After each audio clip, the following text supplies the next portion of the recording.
First Alert weather app. Just today, someone shot and killed a 40-year-old man on Kinsman and East 134th. No arrests in the case. But what can we do to stop such gun violence? Dawn Kendrick shows us City Council's plan.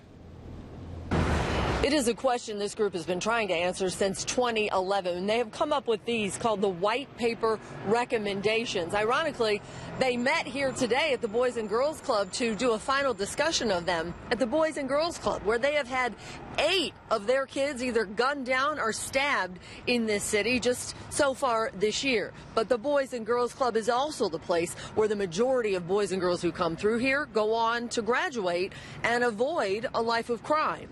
That's one of the recommendations. Get more money to programs that make a tangible difference. Too many guns on the street, too many kids shooting kids. Councilman Jeff Johnson and Zach Reed started pulling this group together 3 years ago. Ministers, foundation leaders, law enforcement. Today, they're proposing 19 recommendations. Things like getting tomorrow's would-be criminals jobs and making the issue of escalating violence a public health issue so that once a kid is a victim of crime, he or she immediately is reached before he or she is the next gun owner. Lead to some impactful changes, because ultimately we're talking about infrastructural change, not just being able to just go out there and just have success in a very small way. We have to build capacity.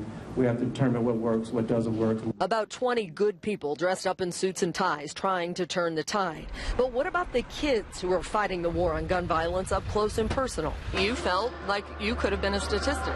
Yes. Just being out here, period.